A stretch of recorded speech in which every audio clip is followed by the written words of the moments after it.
నా పేరు సుంకర పద్మశ్రీ, అఖిల భారత కాంగ్రెస్ పార్టీ సభ్యురాలిని. ఈ రోజున విశాఖపట్నంలో షరతులు లేని, జనగణనతో సంబంధం లేని, డీలిమిటేషన్తో సంబంధం లేనటువంటి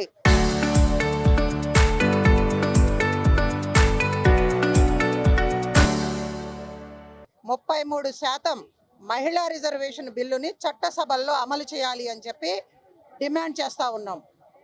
ఎన్డీఏ కూటమి ప్రభుత్వాలు మహిళలను మోసం చేసే విధంగా ఎలక్షన్ టైంలో హుటాహుటిన పార్లమెంటు సమావేశాలు పెట్టి ఈ మమ్మల్ని మోసం చేస్తూ ఉన్నాయి కాబట్టి, మా గొంతు నెక్కే ప్రయత్నం చేస్తూ ఉన్నాయి కాబట్టి, డీలిమిటేషన్ పేరుతో దక్షిణ భారతదేశానికి కూడా అన్యాయం చేసే కార్యక్రమం కనపడతా ఉంది కాబట్టి దాన్ని వ్యతిరేకిస్తూ ఉన్నాం.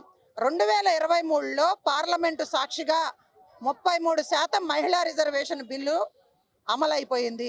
అందరి ఆమోదంతో బిల్లు పాస్ అవడం జరిగింది. దాన్ని ఈ రోజు వరకు కూడా అమలు చేయకుండా మీరు కొలగన్న తర్వాత డీలిమిటేషన్ తర్వాత చేస్తాము అని చెప్పి మరి ఈ రోజున ఎన్నికల టైంలో మీరు ఎందుకు ఆ బిల్లును తీసుకొచ్చి కాంగ్రెస్ పార్టీ, ఇండియా కూటమి పక్షాలు మోసం చేస్తూ ఉన్నాయని చెప్పి ఎందుకు తప్పుడు ప్రచారం చేస్తూ ఉన్నారు? యాక్చువల్లీ ఈ రోజున భారతదేశ మహిళల్ని కించపరిచి, అవమానపరిచి మోసం చేస్తుంది భారతీయ జనతా పార్టీ, ఎన్డీఏ కూటమి పక్షాలు. అందుకనే ప్రధాని మోడీ మహిళలకు క్షమాపణ చెప్పాలి అని చెప్పి డిమాండ్ చేస్తూ ఉన్నాం. ఆంధ్రప్రదేశ్ నుంచి మోడీకి తొత్తుల్లా వ్యవహరిస్తున్నటువంటి చంద్రబాబు నాయుడు, పవన్ కళ్యాణ్, జగన్మోహన్ రెడ్డి కూడా మహిళలకు క్షమాపణ చెప్పాలి. ఈ ఎన్నికల్లో రుజువైపోయింది. డీలిమిటేషన్ పేరుతో దక్షిణ భారతదేశానికి సీట్ల విషయంలో అన్యాయం చేస్తూ ఉన్నారు కాబట్టి ఇక్కడ భారతీయ జనతా పార్టీని అధికారంలోకి రానివ్వకుండా ఈ ఎలక్షన్ రిజల్టే దానికి నిదర్శనం. ముందుగా కేరళలో కాంగ్రెస్ యూడీఎఫ్ కూటమి 10 సంవత్సరాల తర్వాత మళ్ళీ ప్రజలకు సుపరిపాలన అందించడం కోసం అధికారంలోకి తీసుకొచ్చినందుకు కాంగ్రెస్ పార్టీ శ్రేణులందరికీ కూడా అభినందనలు తెలియజేస్తా ఉన్నాం. ముఖ్యంగా రాహుల్ గాంధీ గారికి, మల్లికార్జున్ ఖర్గే గారికి, ప్రియాంక గాంధీ గారికి ధన్యవాదాలు తెలియజేస్తా ఉన్నాం. పక్క రాష్ట్రమైనటువంటి తమిళనాడులో బీజేపీకి వ్యతిరేకంగా పోరాటం చేసినటువంటి విజయ్ లాంటి వ్యక్తి, ఒక బలహీన వర్గానికి చెందినటువంటి వ్యక్తి, ప్రజలకి అండగా ఉంటాను అని చెప్పి భారతీయ జనతా పార్టీకి వ్యతిరేకంగా ఉన్నందుకు ఈ రోజున ప్రజలు పట్టం కట్టారు. బుద్ధి తెచ్చుకోండి. పవన్ కళ్యాణ్ లాంటి వ్యక్తి వెళ్ళి అక్కడ సనాతన ధర్మం పేరుతో ఇక్కడ మమ్మల్ని కూడా మోసం చేసే ప్రయత్నం చేస్తూ ఉన్నాయి. హిందూత్వాన్ని అడ్డం పెట్టుకుని మా మనోభావాలను దెబ్బతీసే విధంగా నడుచుకుంటా ఉన్నారు. అది ఎక్కడా పనిచేయలేదు. చంద్రబాబు నాయుడు వెళ్ళాడుగా ఎగేసుకుంటా, పవన్ కళ్యాణ్ వెళ్ళాడుగా. ఏం పీకారయ్యా మీరు? ఆంధ్రప్రదేశ్లోనే మీరేం పీకలేదు, మీకు సినిమా లేదని చెప్పి బుద్ధి చెప్పారు అక్కడ తమిళనాడులో ప్రజలు. ఇక్కడ ఆంధ్రప్రదేశ్కి రావాల్సినటువంటి విభజన హామీలను ఏది అమలు చేయలేదు. అమరావతి రాజధాని నిర్మాణం పూర్తిగా కేంద్ర ప్రభుత్వం బాధ్యత. పోలవరం పూర్తి చేయాల్సిన బాధ్యత కేంద్ర ప్రభుత్వానిది. ఇక్కడ రైల్వే జోన్ తీసుకురావాల్సిన బాధ్యత కేంద్ర ప్రభుత్వం. ఇవన్నీ విభజన హామీల్లో ఉన్నాయి. యువతకు ఉద్యోగ అవకాశాలు ఇవ్వాలి.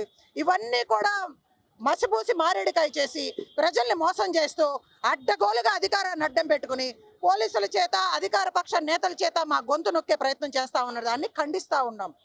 మా హక్కులు మేము కాపాడుకుంటాం.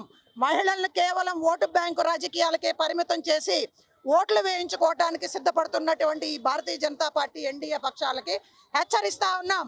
మహిళలకు న్యాయం చేసింది కాంగ్రెస్ పార్టీ. స్థానిక సంస్థల్లో 50% రిజర్వేషన్లు తీసుకొచ్చింది కాంగ్రెస్ పార్టీ. మొట్టమొదటి ప్రధానమంత్రి ఇందిరాగాంధీ గారిని చేసింది కాంగ్రెస్ పార్టీ. మొట్టమొదటి స్పీకర్ను చేసింది మీరా కుమారి గారిని చేసింది కాంగ్రెస్ పార్టీ.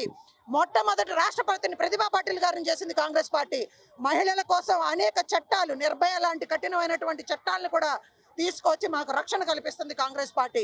ఈ విషయం ప్రజలందరికీ అర్థమైంది కాబట్టే మిమ్మల్ని తిప్పికొడతా ఉన్నారు. కాబట్టే ఎస్ఐఆర్ పేరుతో వెస్ట్ బెంగాల్లో 90 లక్షల ఓట్లు తారుమారు చేసి ఈ రోజున అడ్డంగా మోడీ, అమిత్ షా అధికారంలోకి వచ్చారనేది రుజువైపోయింది. ఒక మహిళని ఎదుర్కోవటానికి ఇన్ని నాటకాలు, ఇన్ని డ్రామాలా? రాహుల్ గాంధీని చూసి భయపడతా ఉన్నారు మీరు. అందుకే పార్లమెంటులో కూడా ఆయన మాట్లాడినెవరు. పార్లమెంటు సాక్షిగా రాహుల్ గాంధీ గారు హెచ్చరించారు మోడీని. డీలిమిటేషన్ పేరుతో దక్షిణ భారత రాష్ట్రాలకు అన్యాయం జరిగితే ఊరుకోము, మేము అండగా ఉంటాము, మీ గొంతుకై కొట్లాడతామని చెప్పి ఈ రోజు వరకు కూడా ఆంధ్ర రాష్ట్ర హక్కుల కోసం ఫైట్ చేస్తుంది మా రాహుల్ గాంధీ గారు, ప్రియాంక గాంధీ గారు. అందుకనే మహిళల హక్కుల కోసం మేము పోరాటం చేస్తూ ఉన్నాం. మేము మహిళా రిజర్వేషన్ బిల్లు సాధించే వరకు కూడా మా పోరాటం ఆగదు అని చెప్పి తెలియజేస్తా ఉన్నాం. కులగణన డీలిమిటేషన్ పేరుతో 2023లో లోక్సభలో పాస్ అయినటువంటి మహిళా రిజర్వేషన్ బిల్లుని అమలు చేయకుండా ఆలస్యం చేస్తుందే భారతీయ జనతా పార్టీ, ఎన్డీఏ కూటమి ప్రభుత్వాలు. కానీ ఈ రోజున ఎలక్షన్ టైంలో బిల్లుని సడన్గా తీసుకువచ్చి పార్లమెంటు సమావేశాల్లో అమలు చేయాలి అని చెప్పి ఒత్తిడి చేయడం అనేది ఆ పెద్ద కుట్రని కనిపెట్టాం కాబట్టి ఇండియా కూటమి పక్షాలు కాంగ్రెస్తో కలిసి ఆ బిల్లు వీగిపోయేటట్టు చేయడం జరిగింది. భారతదేశ వ్యాప్తంగా ఉన్నటువంటి మహిళలను ఓటు బ్యాంకులకు పరిమితం చేసి మా మనోభావాలను దెబ్బతీస్తూ మోసం చేసిన ప్రయత్నాన్ని తిప్పికొట్టడం జరిగింది.